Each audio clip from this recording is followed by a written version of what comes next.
Mihir's most cogent point is that the boy and the girl have the right to decide who they want to marry. And yes, there are marriages that can go wrong. There are existing provisions under the Indian Penal Code which you can act on. You don't need a separate and new law. Respond, Dr. Patra. I have never heard, with all due respect to Mihir ji, I have never heard a more ridiculous argument. I mean, his argument began with a statement saying that right to be deceived is a fundamental right. I mean, that's a fundamental wrong thing, sir. How can it be a fundamental right of us? Sir, Mihir ji, can I please complete? I mean, right to be deceived can never... I said I have a right to be wrong. I don't need you to correct me. Can I please? If I do something I know you are a great being, but please allow me my time.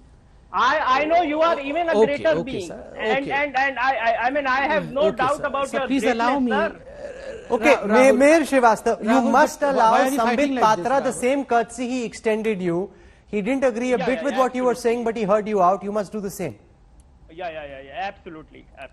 Thank you. Please carry on, Mr. Patra. See, Rahul, never in my life I have heard someone say that right to be deceived is a fundamental right.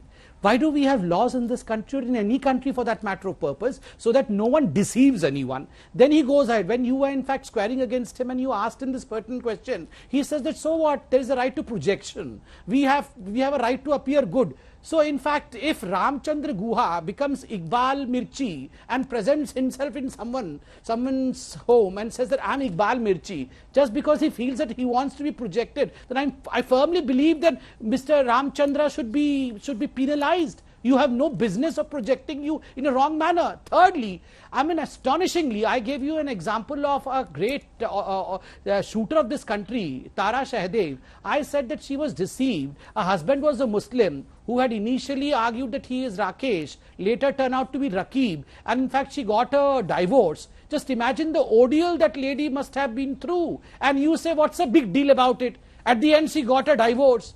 She was tortured. She was forced to be converted. She did not agree for conversion. She was tortured by her in-laws, and she had to go through all these ordeal. And you say, what is so big deal about it? I'm sorry, sir. There's something fundamentally wrong about your arguments. Can I butt in now? Okay, very quick interjection, but I need to go across to my other guests as well. Very. I mean, you cannot take isolated cases to generalize your argument. And this, I have to say, you cannot. I have 10,000 cases which says that two individuals, poor people, wanted to marry, and the whole state got into it to prevent them from marrying. Some even died. But I am so glad that there are strong girls and boys in this country who can stand up to that pressure. You cannot generalize by quoting an isolated case, Dr. Patra. Let me put that question to Dr. Geeta Bhatt, because the argument that Mihir Srivastava makes is this, that there is immense possibility of misuse. Boys and girls can fall in love across religions, and at that time society will not accept it, and they'll come in and create problems for that couple. So the possibility of harassment, if there is such a law that is brought, is very high. Dr. Bhatt. Well, Rahulji, when we talk about, interfaith relationships or marriage, it is something which is very much feasible, because we are, we are in the, largest democracy of the world, and our constitution also fully gives us rights, as well as there is a special marriage act which gives us a provision where no one has to change its religion to live together.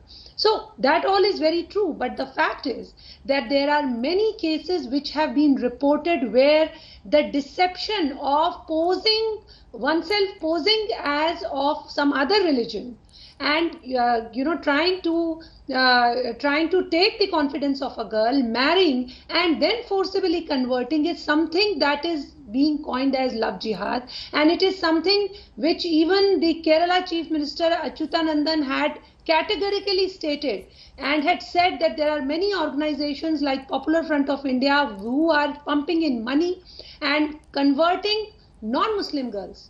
And this is one of the most easiest way of going into conversion. So Love Jihad is truly, it's not a doomsday prophecy. It is a very clear and present danger which many girls in this country, and specifically non-Muslim girls, they are facing. If someone comes forth with the religious identity which one has, and then goes ahead and has a relationship, that it is a consensual relationship. If two adults are there, no one has a problem with that.